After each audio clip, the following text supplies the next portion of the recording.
첫 만남부터 자기 자랑을 하는 사람들이 있습니다. 물론 자기 PR의 시대를 살아가고 있기에 어느 정도 자기 자신을 자랑하고 알리는 것은 좋은 일이지만 지나친 자기 자랑은 눈을 찌푸리게 만듭니다.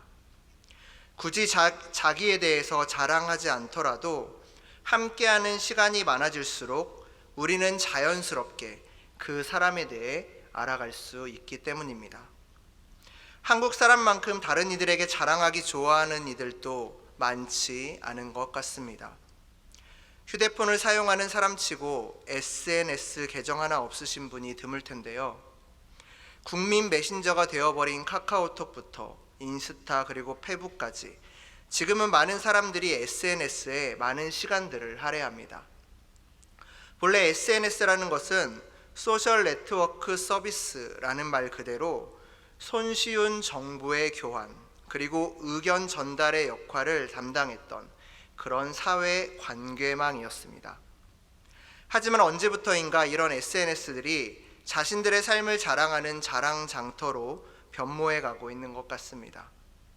순기능을 가지고 있는 반면 점차 생겨나는 역기능도 무시할 수 없는 것이지요. 우리는 다른 사람이 SNS에 올린 삶의 단면들을 보게 됩니다. 그리고 그 모습을 자기 자신의 삶과 비교하게 되지요. 그리고 나 역시 그들에게 지지 않기 위해 그곳에 나의 삶의 아름다운 일면들을 올리기 시작합니다.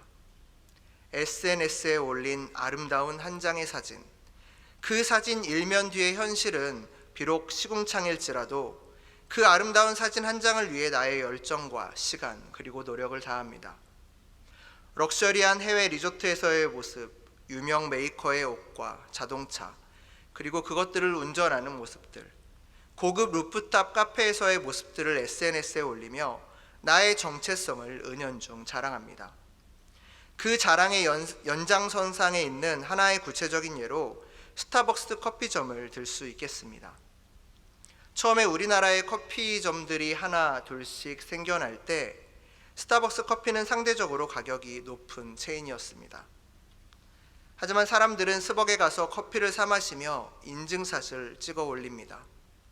사진을 찍는 모두가 그런 것은 아닙니다. 하지만 일부 사람들은 스벅에서 커피 마시는 사진들을 통하여서 나 이 정도 비싼 커피 먹는 사람이야, 나 이 정도 여유 누릴 수 있는 사람이야 라는 것을 은연중 과시하며 자랑하죠. 그리고 이런 한국인의 심리는 스타벅스 커피 가격에도 영향을 미쳤는데요. 스타벅스 음료의 가격이 나라마다 다른데 그 중에서도 한국 스타벅스의 가격이 세계 최고 수준이라고 하니 한국 사람들의 자기 자랑, 자기 내세움은 말하지 않아도 알겠습니다. 이렇게 사람들은 자신이 속한 사회에서 주목받기를 원하며 또한 그렇게 자기 자신을 자랑하며 살아갑니다. 사람들의 시선을 받고 또한 많은 이들의 감탄과 선망을 이끌어내기를 원하는 것이지요. 하지만 여러분, 이런 자랑을 늘어놓는 사람일수록 자기 말만 하고 정작 남의 말은 잘 듣지 않는 경향이 있다는 거 아십니까? 마음의 문을 닫고 숨어버린 나에게 라는 책을 저술한 심리치료사인 조지프 버고라는 사람은 자신의 책에서 이렇게 말합니다. 남들에게 자랑을 더 많이 늘어놓는 사람일수록 자신을 추하고 무가치한 존재로 느끼는 그 수치심이라는 감정이 더욱 잘 발견되는 사람이다 라고 말합니다. 어린 시절 혹은 중요한 시기에 경험했던 자신의 그 결핍으로 인하여서 자기 자신의 있는 모습을 온전히 사랑하지 못하고 자기 자신에 대한 수치심을 마주하며 고통스러워한다는 것이지요. 그리고 그 고통을 피하기 위한 방법으로 다른 사람들의 관심과 감탄을 불러일으키는 나르시시즘, 즉 방어기제를 사용하게 되는데 그것이 바로 자기 자랑의 형태로 그렇게 나타난다는 것이었습니다. 여러분, 제가 시작 전에 잠시 이렇게 자랑에 대해서 언급한 이유는 오늘 우리가 함께 본 이 빌립보서의 말씀에서도 이렇게 자기 자신을 자랑하는 것을 경계하며 겸손해야 할 것을 종용하는 그런 바울의 가르침이 소개되고 있기 때문입니다. 그럼 지금부터 한번 빌립보서가 가진 성경의 배경 속으로 들어가 볼까요? 지난주에도 제가 한번 이야기했듯이 오늘 우리가 함께 읽은 이 빌립보서의 별칭은 기쁨의 서신입니다. 바울은 빌립보에게 보내는 편지인 이 빌립보서에서 이 기쁨이라는 단어를 16번에 걸쳐 이야기하며 빌립보 교인들에게 기뻐하십시오라고 권면합니다. 하지만 편지를 쓰는 당시 바울의 상황은 도저히 기뻐할 수 있는 상황이 아니었습니다. 제가 지난번에 에베소서를 설교할 때 에베소서를 소개하면서 바울이 감옥에서 쓴 4권의 서신 중에 하나라고 말했습니다. 에필골몬 말이죠. 그런데 오늘 우리가 읽은 이 빌립보서 역시 바울이 감옥에서 쓴 편지 중에 하나입니다. 지금 바울은 로마에서 가택에 연금이 되어 있는 그런 상태인 것이죠. 곧 끝날 줄 알았던 이 구금 기간은 생각보다 더 길어졌고 언제 끝날지 기약조차 없습니다. 기쁨과는 거리가 상당히 먼 상황이 아닐 수가 없습니다. 그런데 과연 바울의 마음이 기쁠 수 있었을까요? 또한 바울이 편지를 보내는 빌립보라는 이 도시의 성도들의 상황 역시 그렇게 기쁘지만은 않았습니다. 왜냐하면 교회 내에 거짓 교사들이 그들을 위협하며 매우 갈팡질팡하고 있는 상황이었기 때문입니다. 즉, 편지를 보내는 바울이나 편지를 받는 빌립보 성도들의 현실은 도저히 기뻐할 만한 그런 상황이 아니었던 것입니다. 그런데도 이 빌립보서는 오늘날 우리에게 기쁨의 서신이다 라고 불리웁니다. 참 아이러니하지 않습니까? 바울은 편지를 보내는 자신을 주 안에서 갇힌 자라고 자신을 소개합니다. 지난번 설교에도 이야기했는데요. 바울은 현재 로마 감옥에 갇혀 있습니다. 그런데 자신의 상황과 자신의 처지를 로마 감옥에 갇힌 나라고 이야기하는 것이 아니라 주 안에서 갇힌 자라고 소개하고 있는 것입니다. 자신은 비록 감옥에 갇혀 있지만 감옥에 갇혀 있는 지금 이 시간 역시 주님의 이끄심 가운데 있는 시간이며 자신의 이러한 삶조차도 선하게 자신의 삶을 이끌어가는 그 주님을 나는 신뢰합니다 라는 바울의 또 다른 고백이기도 하겠습니다. 그렇게 바울은 감옥에서도 자신이 감옥에 갇힌 일이 오히려 복음을 전하는 일에 있어서는 더 좋은 기회가 되었다. 그렇기에 나는 기뻐한다 라고 이야기하고 있습니다. 이런 기쁨에 근거하여 오늘 빌립보서 편지를 바울은 써 내려가고 있는 것입니다. 하지만 말했듯이 당시 빌립보 교회에도 여러 가지 문제들이 많았습니다. 바울의 투옥을 이용하여 분열을 조장하려는 대적들이 있었던 것이죠. 그리고 예수를 이제 막 믿게 된 빌립보 교인들을 미혹하려는 거짓 교사로 말미암아 이 빌립보 교인들은 많은 어려움을 겪고 있는 그런 상황이었습니다. 바울은 이런 힘든 상황 속에서도 빌립보 교인들이 믿음을 지키며 살아가기를 원한다고 말하며 빌립보 교인들에게 기뻐하라 라고 권면합니다. 그리고 이 기쁨이라는 키워드, 즉 기쁨과 더불어 또 하나의 커다란 권면을 오늘 하고 있는데요. 그것이 바로 오늘 설교의 주제이자 빌립보서 전체를 꿰뚫는 또 하나의 중요한 주제인 바로 겸손입니다. 그래서 빌립보서의 가장 큰 키워드는 기쁨이겠고 또한 겸손이겠습니다.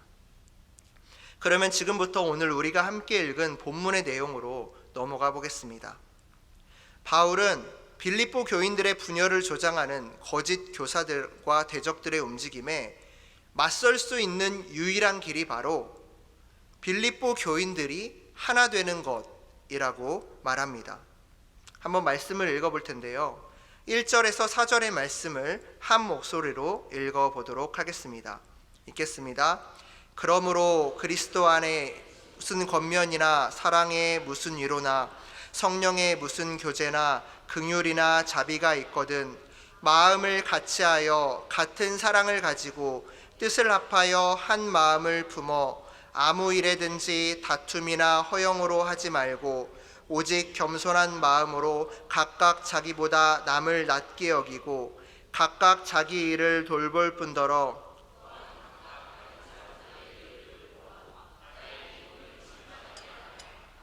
아멘. 바울은 빌립보 교인들이 거짓 선지자들의 꼬임에 빠지지 않게 하기 위해 그리고 교회를 든든하게 잘 세워가게 하기 위해 먼저 하나 되어야 할 것을 강조합니다. 말씀해 보니 먼저 마음을 같이하고 같은 사랑을 가지고 뜻을 합하여 한 마음을 품어라 라고 빌립보 교인들에게 이야기하고 있습니다.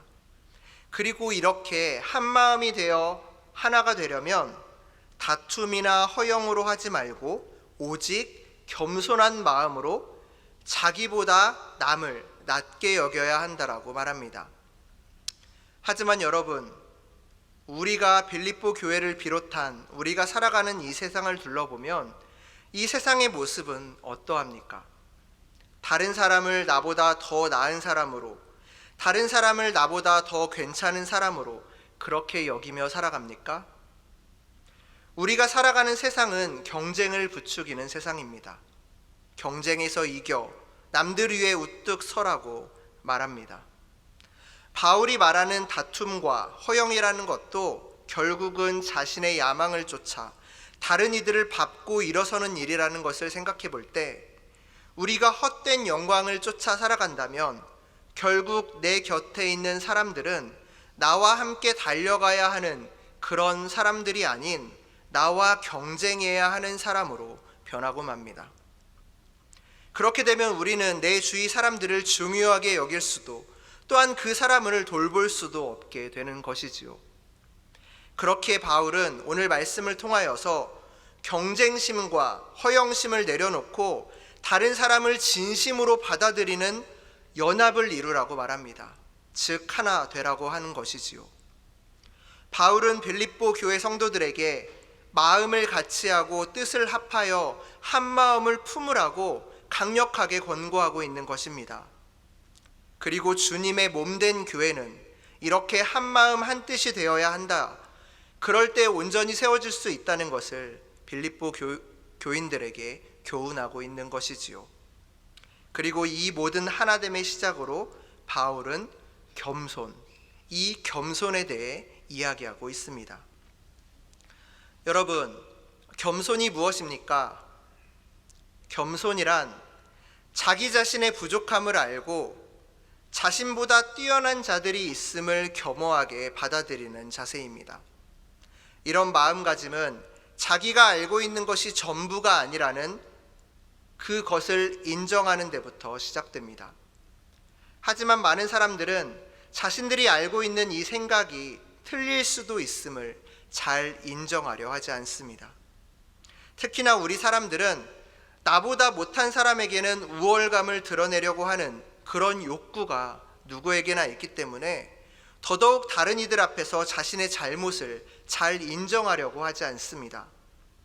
하지만 이렇게 자신만이 생각이 옳고 자신이 아는 것이 전부라고 생각하는 것은 자신이 얼마나 편협한 존재이자 얼마나 부족한 사람이라는 것을 스스로 드러내는 일이라 하겠습니다.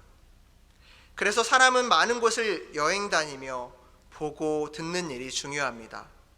직접 보고 배울 수 없는 일이라면 끊임없는 독서를 통해 간접적으로 배우는 일 또한 중요하지요.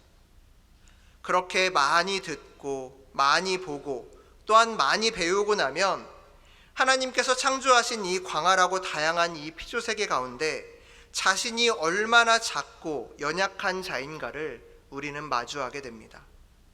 그렇기에 배움과 알미야말로 겸손의 시작이라고도 할 수 있겠습니다. 하지만 바울의 겸손은 조금 다릅니다. 바울은 빌립보 성도들에게 겸손한 삶을 강조하기 위한 가장 좋은 방법으로 바로 예수 그리스도의 예를 모범으로 제시하고 있습니다. 우리가 잘 알다시피 예수님께서는 하나님과 본체이시나 결국 자신을 비워서 종의 모습을 가지셨고 우리와 같은 사람의 모습이 되셨습니다. 하나님의 뜻을 온전하게 이루기 위해 높고 높은 보좌를 버리셨고 자신을 죽기까지 낮추셨습니다. 모든 것을 가지셨지만 완전히 비워내셨습니다. 자신을 비우는 것을 헬라어로는 케노시스, 즉 자기 비움이라고 하는데요. 이렇게 예수님께서는 자기 자신을 전부 비워내심으로 우리에게 겸손이 무엇인지 그 겸손의 본을 보이셨습니다. 그런데요, 하나님께서는 이런 예수님을 그냥 내버려 두지 않으셨습니다. 우리 9절에서 11절까지 말씀 3절을 함께 읽겠는데요. 함께 읽겠습니다. 이러므로 하나님이 그를 지극히 높여 모든 이름 위에 뛰어난 이름을 주사 하늘에 있는 자들과 땅에 있는 자들과 땅 아래에 있는 자들로 모든 무릎을 예수의 이름에 꿇게 하시고 모든 힘으로 예수 그리스도를 주라 시인하여 하나님 아버지께 영광을 돌리게 하셨느니라. 아멘. 여러분, 예수님께서는 자신을 끝까지 낮추시고 급기야는 십자가에 죽임을 당하셨지만 성부 하나님께서는 그 예수님을 다시 지극히 높이시고 모든 이름보다 뛰어난 이름을 주셨습니다. 그리하여 하늘과 땅 위에 땅 아래에 있는 모든 것들이 예수의 이름 앞에 무릎을 꿇게 하셨고 모두가 예수 그리스도는 주님이라 고백하게 하셨으며 하나님 아버지께 영광을 돌리게 하셨습니다. 낮아지신 예수님을 가장 높게 하신 것이지요. 이렇게 예수님은 끝까지 낮아지심으로 인하여 지극히 높아지신 것입니다. 이것이 바로 기독교의 역설의 원리이겠습니다. 세상은 높아지려면 다른 사람을 이기고 더 높은 자리로 나아가야 한다라고 말하지만 기독교는 높아지려면 자기 자신을 버리고 자신을 낮추며 또한 자기를 희생해야 한다라고 이야기합니다. 세상은 부자가 되려면 자신의 것을 바둥바둥 끌어안고 놓지 말아야 한다라고 이야기하지만 기독교는 세상적인 것들을 모두 다 버린 후에 자신의 것을 다른 이들에게 또한 나누고 베풀 때 더 많은 복을 받게 되며 풍요로워진다라고 이야기합니다. 세상 사람들은 즐거움과 기쁨, 자유와 쾌락을 찾아 떠나지만 기독교는 참 자유와 기쁨은 주님 안에 누릴 수 있음을 이야기하며 다시금 주님 앞에 나아올 것을 이야기합니다. 또한 세상은 지혜로워지려면 더 많은 것을 배우고 알고 습득해야 한다라고 이야기하지만 기독교는 지혜의 근본이신 주님을 아는 일이 지혜의 시작임을 이야기하며 우리를 다시금 주님 앞에 불러 세웁니다. 또한 세상은 강해지기 위해 많은 힘을 길러야 한다라고 이야기하지만 기독교는 우리가 하나님 앞에 우리의 약함을 고백하며 엎드릴 때 더욱더 강해질 수 있다라고 말하는 것입니다. 바로 이러한 원리가 기독교의 역설이자 하나님의 방법이 아닐까 싶습니다. 여러분, 이렇게 예수님께서는 끝까지 낮아지셨고 하나님께서는 그분을 끝까지 높이셨습니다. 그렇게 우리는 그 예수님의 겸손을 본받아서 더욱더 낮아져야 하겠습니다. 이것이 바로 분열에 처한 빌립보 교회가 바로 서는 길이고 그것이 바로 오늘을 살아가는 우리 교회가 하나님 앞에서 하나 되는 일이겠습니다. 여러분, 이야기했듯이 교회 공동체는 개인의 공동체가 아닙니다. 우리 교회 공동체는 모두가 하나 되어 움직이는 사명 공동체입니다. 즉 머리이신 예수님, 교회의 주인이신 예수님을 따라 함께 발맞추어 나가는 그런 공동체입니다. 하지만 우리의 모습을 둘러보면 어떻습니까? 서로의 모습을 둘러보면 어떻습니까? 예수님을 따라가는 우리는 한 사람 한 사람 각자가 너무나도 다르고, 또한 우리가 가지고 있는 색깔은 너무나도 다양합니다. 하지만 서로의 이런 다름을 단지 틀렸다, 나와 다르다라고 이야기하며 나만의 색깔만을 내기 원할 때, 또한 나만의 의견만을 내세우기 시작할 때, 우리는 주님의 뒤를 함께 발맞추어 손잡고 나아갈 수 없습니다. 서로는 다르지만 이런 서로의 다름, 서로의 허물을 바라보는 눈에 있어 먼저 나와 달라 보이는 그들이 내가 가지고 있지 못한 달란트를 가진 소중한 존재라는 것을 먼저 인정하고 그들의 다른 모습을 받아들일 수 있어야 합니다. 여러분 생각해 보십시오. 나 역시도 하나님 앞에서 부족한 사람이었고, 나 역시도 연약한 사람이었는데, 이런 나를 하나님께서는 십자가에서 용납해 주셨고, 또한 인정해 주셨고, 나의 모난 부분을 감싸 주셨고 안아 주셨으며 사랑해 주셨습니다. 그렇기에 우리 역시 내 주위의 많은 이들과 사랑으로 하나 되어 예수님의 발자취를 따라가야 하겠습니다. 예수님의 겸손을 본받아 겸손하게 다른 이들을 섬기며 주님께서 내게 붙여주신 함께 가야 하는 이들을 사랑으로 용납하며 그들을 안아 주어야 하겠습니다.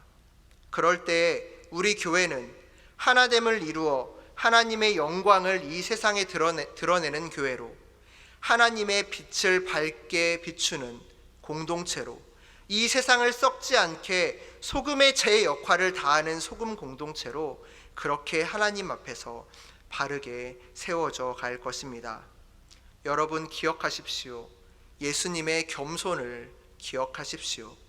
그리고 그 겸손을 기억하는 것을 넘어 그리스도의 겸손을 본받아 우리 옆에 있는 지체들을 인정하며 함께 손을 잡고 그들과 함께 걸어감으로 주님의 몸된 교회를 바르게, 그리고 하나님이 기뻐하시는 모습으로 그렇게 세워가시는 동신교회 모든 교우들이 되시기를 간절히 기도합니다. 다 같이 기도하시겠습니다.